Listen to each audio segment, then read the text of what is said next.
All right, everyone. As always, we want to thank you for joining us once again for another installation of Kingdom Thinking.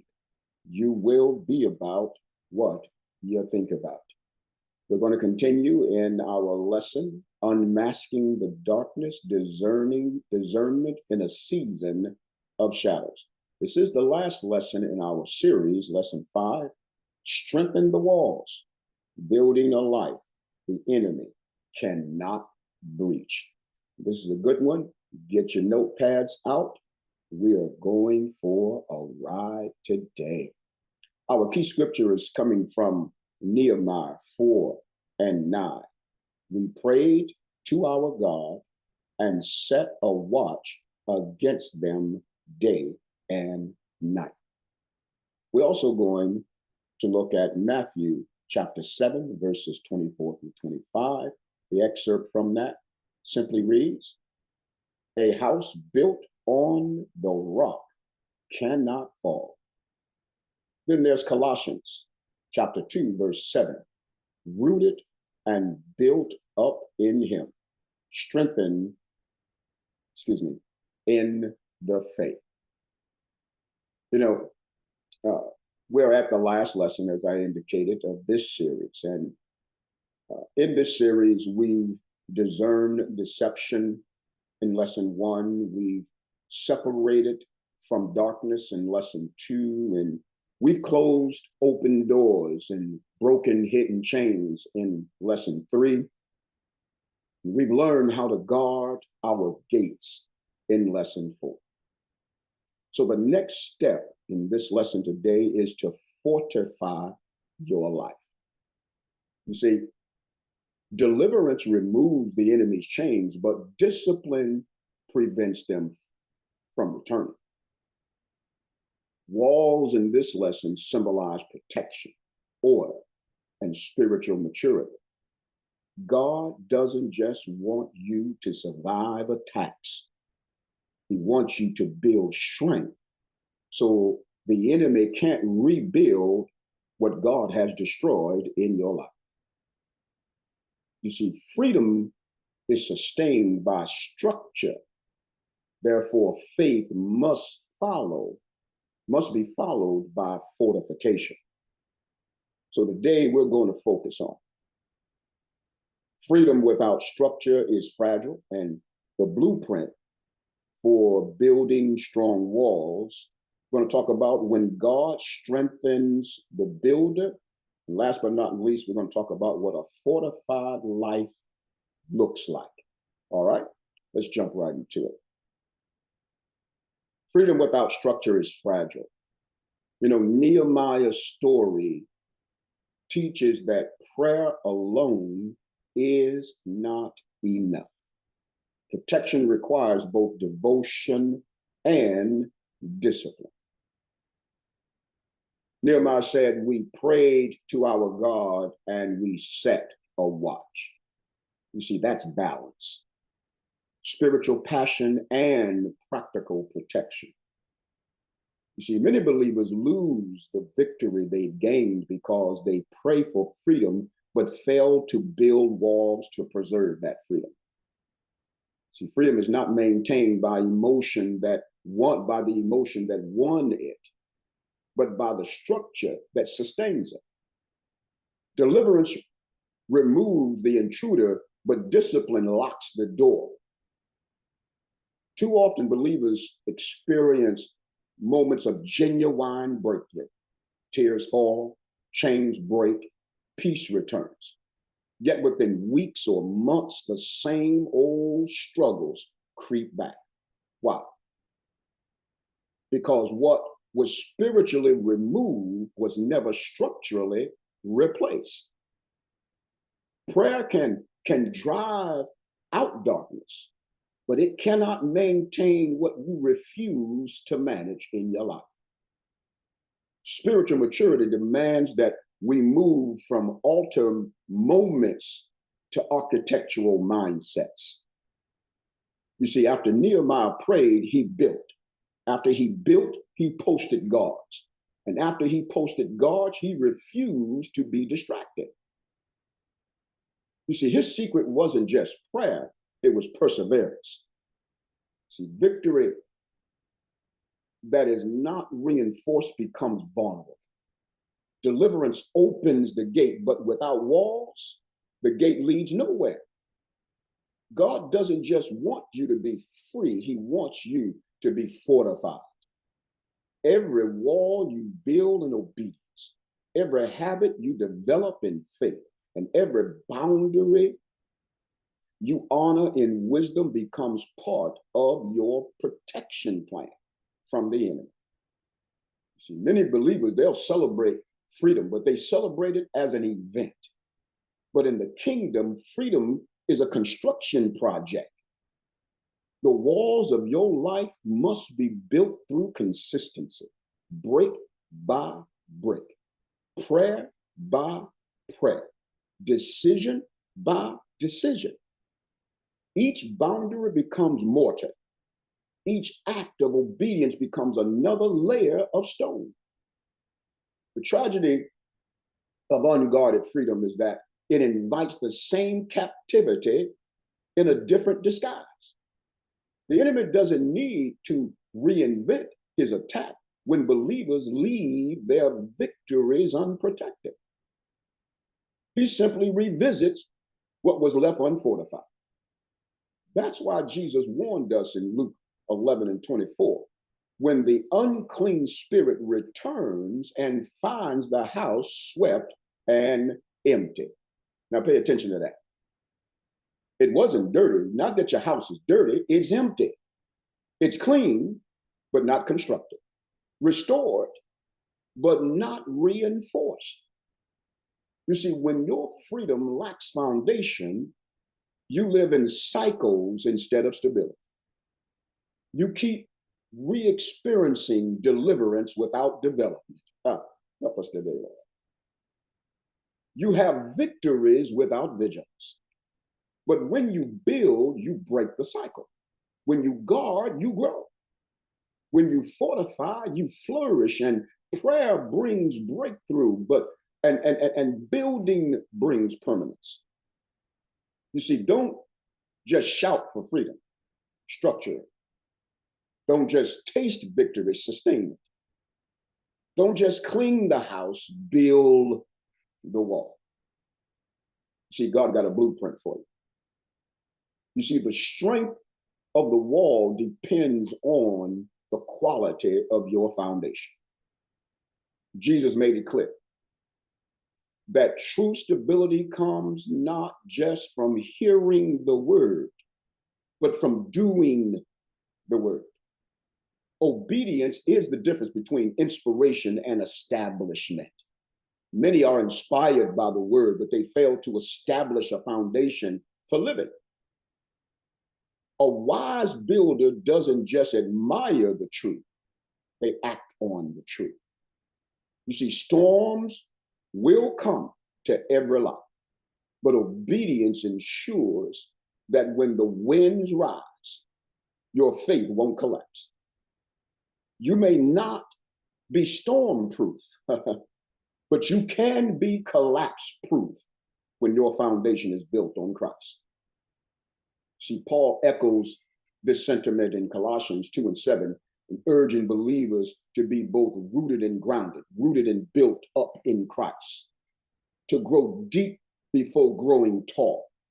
You see, depth gives strength, and consistency produces endurance. See, shallow faith may look impressive for a moment, but only deeply rooted lives can withstand pressure, offenses, and temptation. What matters most is not how high you rise, but how firmly your anchor is in the truth. You see, finally, strength requires the right material. Nehemiah refused to rebuild Jerusalem's wall with the same burnt out stones left by the enemy. No. We must take Nehemiah's example here. You cannot rebuild your future with the rubble of your past, in other words. Bitterness, fear, pride, You see, these are all unstable materials that will eventually crumble. Instead, build your life with faith that trusts God's word, hope that expects God's promises, love that binds everything together, integrity that makes your structure credible, and consistency that keeps your progress from collapsing. You see, when these elements are in place, your life becomes a fortified house, stable, rooted, and strong enough to endure every storm that comes to your life. You see, because when God strengthens you, when God strengthens the builder, as Nehemiah enemies found out. You see, Nehemiah's enemies tried to distract him, they tried to discourage him, and they tried to intimidate him. You see, when you begin to build stability in your life, the enemy will send distractions. They'll be in the form of relationships, conflicts, or weariness to pull you off the wall. Yeah. Every time you begin to build something lasting, whether it's consistency in prayer, healing in your family, discipline in your habits, or focus in your call, you draw attention in the spiritual realm every time. The enemy is not intimidated by your emotions. Let's get it clear. Let's make it clear. But he is threatened by your progress. He doesn't attack what's not advancing. See, you ain't going nowhere. You ain't growing and going, then he need not send attacks your way. It's only when you begin to show some signs of advancement. The moment you start building stability in your life, you declare war on his instability for your life. That's when the distractions begin. You see, in Nehemiah 6, as the wall of Jerusalem was near completion, because at first they talked about him. You know how it is when you first came to the Lord. Folk talked about you. They said, who do you think you are? Where do you think you're going? You just like us. You one of us.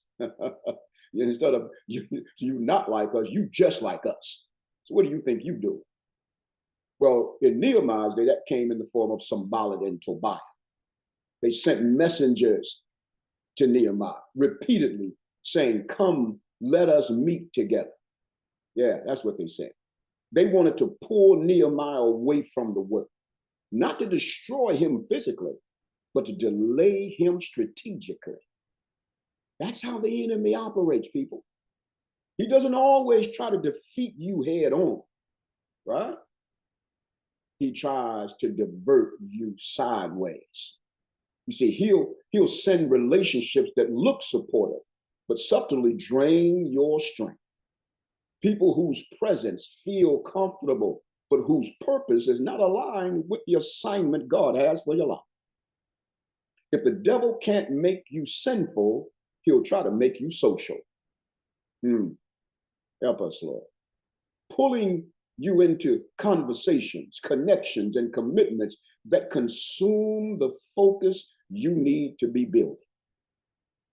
You see, he'll stir conflict in your life, unnecessary drama, misunderstandings, and emotional fires designed to wear down your patience and distract your heart. You see, because Satan knows that if he can't stop your hands, he'll go after your peace. Yeah. The goal is to make you so emotionally entangled that you put down the tools to defend yourself instead of continuing to build what God told you to finish. And when those tactics fail, he'll attack your weariness. He'll attack you with weariness. The spirit of exhaustion is one of hell's quietest weapons. You see, it'll come at you like this. It'll whisper to you. It'll say, you've tried. You've done enough. Take a break. Slow down. It's not that serious. Yeah, how many of you heard those words in your pursuit of God. It makes you forget that breakthrough always requires endurance. The enemy knows that most builders don't quit because of failure. They quit because of fatigue. That's why Nehemiah answered the messengers that Sanballat and Tobiah sent him with conviction, and he declared, I'm doing a great work, and I cannot come down. You see, that's not arrogance, people. That's focus. He understood that what he was building was too valuable to pause for pretty distractions. Likewise, when you're in your building season, we all have those building seasons, right? There's building seasons, then there's occupation seasons. Glory be to God. You must learn to discern between what is urgent and what's important, between what is loud and what is lasting. You see, you cannot come down to argue when you are called to ascend to accomplish. You cannot stop to explain when you are assigned to establish. You cannot allow momentary emotions to sabotage your generational mission. No. Every distraction is designed to interrupt your construction. But when your heart is anchored in purpose, you'll recognize that anything that costs your peace is too expensive to entertain. So when the enemy sends distractions in the form of draining relationships, pretty conflicts, or subtle weariness, stay on the wall. Somebody else ought to say, stay on the wall. Don't come down. Keep your eyes on the vision, your hands on the tools, and your heart in the word. The wall you are building may not be finished just yet, but with every act of focus, every moment of endurance, every refusal to quit, you are declaring to hell, I will not come down. You see, distractions delay destiny. Focus finishes the wall. And when that wall is finished, the world will see what a fortified life looks like. You see, a fortified life is not perfect, people, but they are prepared. Perfection is not God's requirement for strength. Preparation is, though. You see, a fortified believer doesn't have it all together. They simply refuse to fall apart. You see, their confidence is not in flawless living, but in faithful discipline. Are you listening? They've learned that victory doesn't come from having no weakness, but from knowing where reinforcements come from. They'll declare in a moment and in any day, my help comes from the Lord. Yeah. A fortified believer understands that life will bring storms. It will bring pressure and warfare. But instead of being caught off guard, they live ready. They pray not only when things fall apart, but while things are still being built. Yeah. They stay watchful when others grow weary. They don't celebrate peace, they protect it. You see, this kind of believer has learned that strength is not the absence of struggle. It's the ability to stand through the struggle. You see, they've faced enough failure to become humble and enough warfare to become wise.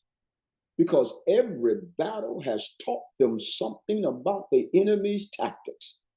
And more importantly, something about God's faithfulness when he says, I'll be with you always. Are you listening? Their preparation doesn't mean they never stumble. It means that when they stumble, they recover quickly. They have systems of prayer, of accountability, and truth that helps them rebound faster than they did before. Why? Because they're growing like a tree planted by the rivers of water and shall not be moved. When they're wounded, they heal without retreating. When they're tired, they rest without quitting. They've matured beyond the need for applause or emotional highs. Because you see, their foundation is built on consistency. I cannot quit. Fortified believer has settled the issue of identity in their life. They know who they are and whose they are. The enemy cannot manipulate them with guilt or shame because their heart is already ready and covered by the righteousness of God. They no longer seek validation from people. They seek confirmation from God. Their spiritual posture says, I may not be perfect, but I'm positioned by God because my footsteps are ordered by the Lord. Preparation doesn't make life easier, people. It makes you stronger when life comes at you. It's what keeps you steady when others shake, focused when others flee, faithful when others faint. It's the inner assurance that while perfection is unreachable in this fleshly body, readiness, however, is essential. That's why Paul told the church in Ephesus to put on the whole armor of God. He wasn't calling them to be flawless. He was calling them to be fortified, because a prepared believer is dangerous to the enemy. They can't be easily deceived, distracted, or derailed. They've already made up their minds. I will stand. After I've done all I know how to do to stand, I will stand. Therefore, anyhow, anyway, any day, in the liberty wherewith Christ have made me free. So a fortified believer doesn't brag about strength. They walk in strategy. They pray before the storm, not just in the storm. They stay humble in peace so they don't panic in the battle. They know that preparation is protection and faithfulness is fortification. You see, the fortified believer may not be perfect, but they are positioned, protected, and prepared. They don't wait for trouble to pray. They live ready to pray at all times. They don't hope for peace. They maintain the peace that surpasses all understanding given to them by God. You see, there comes a day and there comes a time in our lives that we need to decree and declare some things over our own lives. We need to say, I am building what the enemy cannot breach. I'm rooted, established, and unshakable in the word of the living God. We need to declare that my life stands firm on the rock, who is Jesus Christ, the Son of the living God. Dear hearts, allow me to leave you with this exhortation. We need to do two things very well. We need to build and battle at the same time. Are you listening to me?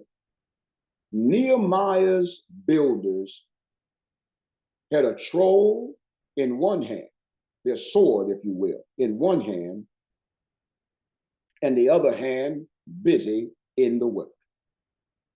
You see, building and battling simultaneously is the skill set Jesus has left us. That's the life of a mature believer.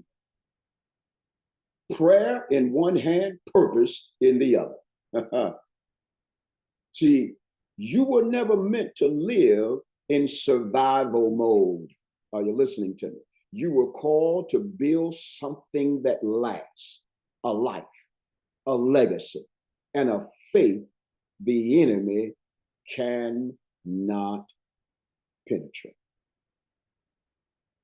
So that when the storms come, your walls will stand because your foundation is Christ. You are not just a survivor, you are a builder of kingdom strength. Nehemiah 8:10 declares, the joy of the Lord is your strength.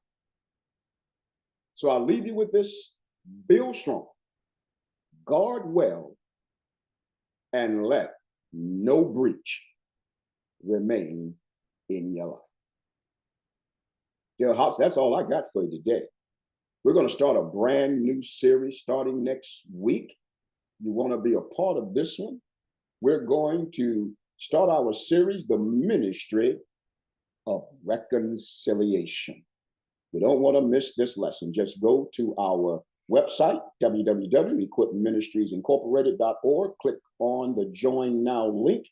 And as always, we want to thank you for listening today. Go to our YouTube page, re-listen to the lesson if need be. If no other reason, go there to get the link, copy it, send it to somebody that God may bless in the process. And please, please do me a favor.